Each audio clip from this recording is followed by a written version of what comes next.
barabara hazipitiki. Nasema uongo jamani?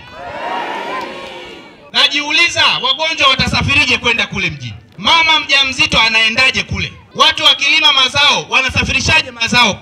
Mheshimiwa Diwani, pole sana kwa changamoto hii. Lakini wananchi, poleni sana kwa changamoto hii. Hatuwezi tukaja hapa Mheshimiwa Diwani, mimi nikakaa kule kwenye kimvuli, wakati wananchi wa Daktari Samia Suluhu Hassan barabara haipitiki na hawajui nini hatima ya barabara yao. Lazima tupate majibu mwanzo wa mkutano wetu. Nini hatima ya barabara?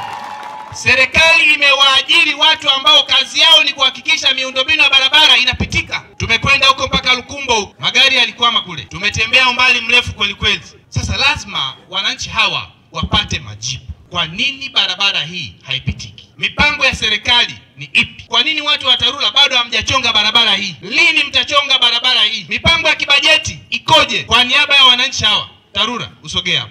Mheshimiwa Mkuu wa Wilaya, katika wilaya yako una jumla ya barabara 1664. Kwa kilomita, halmashauri ya wilaya ya Geita, sio mjini, ya Geita peke yake ina kilomita 1745. Kwa mjini una kilomita 1223. Jumla ya kilomita 2975 katika mtandao wa barabara wilaya nzima. Mheshimiwa Rais kupitia fedha za tozo shilingi bilioni 1 alielekeza zifanye kazi ya barabara katika ukanda huu wa Butundwe.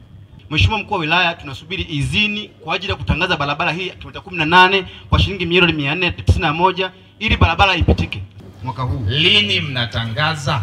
Mwishoni mwa mwezi huu tunatarajia kutangaza ili kupata mkandarasi kwa awamu hii ya pili. Kwa sababu ya awamu ya kwanza tutangaza mwezi wa 9 na wakandarasi wamepatikana na wamefanya kazi katika maeneo. Kwa hiyo fedha zilizotengwa kwa ajili ya barabara hiyo kilomita 18 ambazo Daktari Samia Suluhu Hassan amewaletea wana Butundwe 491 milioni 491 kwa ajili ya kuchonga kilomita 18, kujenga makalavati 14, kunyanyua sehemu ile mbuga ile, kunyanyua na kuweka mola barabara yote mwanzo wa mwisho. Wakati mnaendelea na zoezi hilo la uchongaji wa barabara, kipaumbele chenu cha pili iwe ni kwenye yale maeneo korofi, ili hata kama itatokea mmechelewa kumaliza, bado wananchi hawa wao wana uwezo wa kupita vizuri, wasikute madimbu kwenye maeneo ambayo ni korofi kwenye mbuga kule. Kwa maeneo ya mbuga pia myape kipaumbele. Mkisha tufanyia hayo sisi wana Butundwe, tunadhani mtakuwa mmeshatusaidia sana kufungua njia ili wananchi waweze kupita.